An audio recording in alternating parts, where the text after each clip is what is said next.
Hi friends, അസ്സാം വലൈക്കും. ബിസ്മി കിച്ചണിലോട്ട് എല്ലാവർക്കും സ്വാഗതം. ഇന്നത്തെ നമ്മുടെ റെസിപ്പി വാട്ടർ മെലൺ കൊണ്ടുള്ള 4 വെറൈറ്റി ജ്യൂസാണ് തയ്യാറാക്കിയെടുക്കുന്നത്.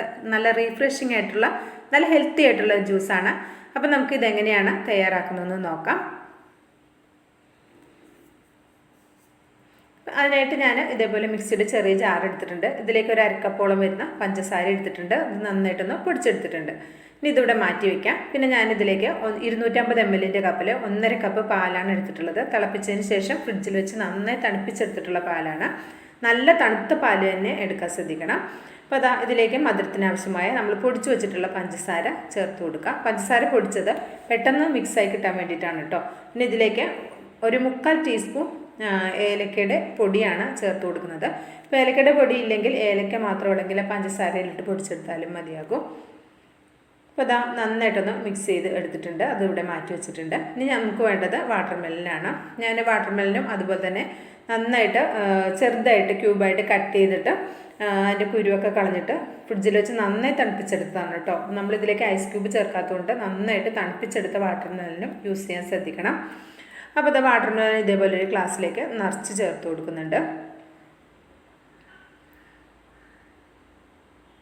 ഇനി നമ്മളിവിടെ മിക്സ് ചെയ്ത് വെച്ചിരിക്കുന്ന നമ്മുടെ എന്താ പറയുക ഏലക്ക പൊടി ചേർത്ത് മിക്സ് ചെയ്ത് വെച്ചിട്ടുള്ള നമ്മുടെ പാലും കൂടെ ഒഴിച്ചു കൊടുക്കാം. നല്ല ടേസ്റ്റി ആയിട്ടുള്ള ഒരു ജ്യൂസാണ് കേട്ടോ. നമുക്ക് സിമ്പിളായിട്ട് തയ്യാറാക്കി എടുക്കാനും പറ്റും. നല്ല ടേസ്റ്റുമാണ് കഴിക്കാനായിട്ട്. ഇനി ഇതിൻ്റെ മുകളിലേക്ക് നമുക്ക് കുറച്ച് വാട്ടർ മെലൻ കൂടി വെച്ച് കൊടുക്കാം. പിന്നെ ഇതിലേക്ക് ഞാനൊരു 2 പച്ച കളറിലെ മുന്തിരി കൂടെ ഒന്ന് വെച്ച് ഗാർണിഷ് ചെയ്യുന്നതിന് വേണ്ടിയിട്ട് ഓപ്ഷണലാണ്. കയ്യിലുണ്ടെങ്കിൽ ഒരു ഫോട്ടോ എടുക്കാനൊക്കെ വേണ്ടിയിട്ടാണ് അങ്ങനെ വെച്ച് കൊടുത്തിട്ടുള്ളത്. അങ്ങനെ നമ്മുടെ ആദ്യത്തെ റെസിപ്പി ഇവിടെ റെഡി ആയിട്ടുണ്ട്. ഇനി നമുക്ക് രണ്ടാമത്തെ റെസിപ്പി നോക്കാം. ഞാൻ ദേ മിക്സിയുടെ ജാർ എടുത്ത് വെച്ചിട്ടുണ്ട്. ഇതിലേക്ക് ഒരു 6 ഈത്തപ്പഴം എടുത്തിട്ടുണ്ട്. നല്ല സോഫ്റ്റ് ആയിട്ടുള്ള ഈത്തപ്പഴമാണ്. ഒരു 15 മിനിറ്റോളം ഞാനൊന്ന് സാധാരണ വെള്ളത്തിലൊന്ന് സോക്ക് ചെയ്ത് വെച്ചതാണ്, കുരുവൊക്കെ കളഞ്ഞിട്ട്. അത് ആ വെള്ളത്തോട് ചേർത്ത് കൊടുത്തതിന് ശേഷം നമുക്ക് ആവശ്യത്തിനുള്ള വാട്ടർ മെലൻ ചേർത്ത് കൊടുക്കാം. അതൊക്കെ നമ്മുടെ ടേസ്റ്റിനനുസരിച്ച് വാട്ടർ മെലൻ ചേർത്ത് കൊടുക്കാം കേട്ടോ. അത്ര കൂടുതൽ വേണം കുറവ് വേണം അതിനനുസരിച്ച്.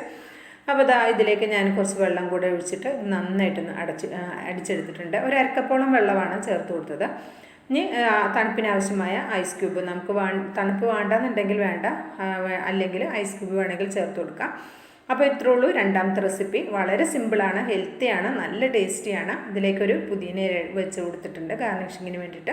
അപ്പോൾ നമ്മുടെ രണ്ടാമത്തെ റെസിപ്പി ഇവിടെ റെഡി ആയിട്ടുണ്ട്. ഇനി മൂന്നാമത്തത് നോക്കാം. അതിനായിട്ട് എന്താ ഇതേപോലെ ഒരു ഗ്ലാസ് എടുത്തിട്ടുണ്ട്. ഇതിലേക്ക് ഞാൻ 1 ടേബിൾ സ്പൂൺ വരുന്ന നാരങ്ങയുടെ നീരാണ് എടുത്തിട്ടുള്ളത്.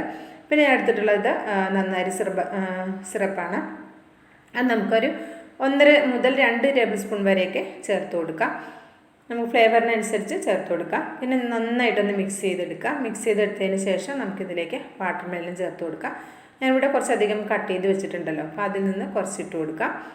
ഇപ്പോൾ കുറച്ച് വാട്ടർ മെലൻ മതിയെങ്കിൽ കുറച്ച് വാട്ടർ മെലനും ബാക്കി വെള്ളവും ചേർത്ത് കൊടുക്കാം. ഞാനിവിടെ വാട്ടർ മെലൻ്റെ അളവ് കൂടുതലാണ് ചേർക്കുന്നത്. നിങ്ങൾക്ക് ടേസ്റ്റിനനുസരിച്ച് കുറച്ച് മതിയെങ്കിൽ കുറച്ച് ചേർത്തിട്ട് ബാക്കി നല്ല തണുത്ത വെള്ളം ഒഴിച്ചു കൊടുത്താലും മതിയാകും. ഇനി ഇതിലേക്ക് നിങ്ങൾക്ക് ടേസ്റ്റിന് വേണമെങ്കിൽ 2 പുതിനയിലേക്ക് ചേർത്ത് കൊടുക്കാം.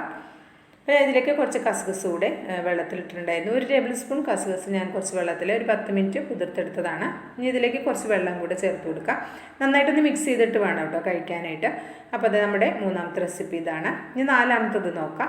ഞാൻ ദേ മിക്സിയുടെ ഒരു ജാർ എടുത്തിട്ടുണ്ട്. ഇതിലേക്ക് നമ്മൾ കട്ട് ചെയ്ത് വെച്ചതിൽ നിന്ന് കുറച്ച് വാട്ടർ മെലൻ ചേർത്ത് കൊടുക്കാം. ഇനി ഇതിലേക്ക് കുറച്ച് പുതിനയില കൂടി ചേർത്ത് കൊടുക്കുക. ഒരു 5 6 പുതിനയില മതി. ഇനി ഇതിലേക്ക് പഞ്ചസാര ചേർത്ത് കൊടുക്കാം. ഒരു 1/4 ടേബിൾ സ്പൂണോളം വരുന്ന പഞ്ചസാര നമുക്കിതിലേക്ക് ചേർത്ത് കൊടുക്കാം. മധുരത്തിനനുസരിച്ച് ചേർത്ത് കൊടുക്കാം. നന്നായിട്ടൊന്ന് അടിച്ചെടുക്കാം. വെള്ളമൊന്നും ചേർക്കേണ്ട ആവശ്യമില്ല. ഒരുപാട് നല്ല പേസ്റ്റ് പോലെ അടിക്കേണ്ട, ജസ്റ്റ് ഒന്ന് പൾസ് ചെയ്ത് കറക്കിയെടുത്താൽ മതി. അത് ഞാനിതൊന്ന് അരിച്ചെടുക്കുന്നുണ്ട്. നന്നായിട്ടൊന്ന് അരിച്ചെടുക്കാൻ ശ്രദ്ധിക്കുക. അതിനുശേഷം ഇതേപോലെ ഒരു ഗ്ലാസ്സാണ് എടുത്തിട്ടുള്ളത്. ഇതിലേക്ക് നമ്മൾ കുറച്ച് ഐസ് ക്യൂബ് ഇട്ട് കൊടുക്കാം. തണുപ്പിന് ആവശ്യമായ ഐസ് ക്യൂബ് നമ്മുടെ ടേസ്റ്റിനനുസരിച്ച് ചേർത്ത് കൊടുക്കാം. അതിനുശേഷം നമ്മളിവിടെ അരിച്ചെടുത്തിട്ടുള്ള വാട്ടർ മെലൻ്റെ മിക്സ് കൂടെ ഒഴിച്ചു കൊടുക്കാം. പിന്നെ ഇതിലേക്ക് ഞാൻ ചേർത്ത് കൊടുക്കുന്നത് 2-3 പുതിനയിലയാണ്. പിന്നെ ലെമണിൻ്റെ സ്ലൈസും കൂടെ ചേർത്ത് കൊടുക്കാം. ഇതിലേക്ക് ഞാൻ ചേർത്ത് കൊടുക്കുന്നത് സോഡയാണ്, സ്പ്രൈറ്റിൻ്റെ സോഡ നമുക്കിതിലേക്ക് ഒഴിച്ചു കൊടുക്കാം. അങ്ങനെ നമ്മുടെ നാലാമത്തെ റെസിപ്പിയും റെഡി ആയിട്ടുണ്ട്. അങ്ങനെ വാട്ടർമെലൺ വെച്ചിട്ട് വളരെ വ്യത്യസ്തമായ 4 വെറൈറ്റി ജ്യൂസുകളാണെന്ന് റെഡിയാക്കിയിട്ടുള്ളത്. നല്ല റീഫ്രഷിംഗ് ആയിട്ടുള്ള ജ്യൂസുകളാണ്. ഇഷ്ടമായിട്ടുണ്ടെങ്കിൽ ഒന്ന് ട്രൈ ചെയ്ത് നോക്കി അഭിപ്രായം അറിയിക്കാനും ലൈക്ക് ചെയ്യാനും മറക്കരുത്. ബിസ്മി കിച്ചൺ എന്ന യൂട്യൂബ് ചാനൽ സബ്സ്ക്രൈബ് ചെയ്ത് അടുത്ത് വരുന്ന ബെല്ലൈക്കൺ കൂടി എനേബിൾ ചെയ്ത് വെച്ചാൽ നമ്മളിടുന്ന വീഡിയോസിൻ്റെ നോട്ടിഫിക്കേഷൻ ഞങ്ങളിലേക്ക് എത്തും. ഇൻഷാ അല്ലാഹ് അടുത്ത നല്ലൊരു അടിപൊളി വീഡിയോയുമായി വരാം. എല്ലാവർക്കും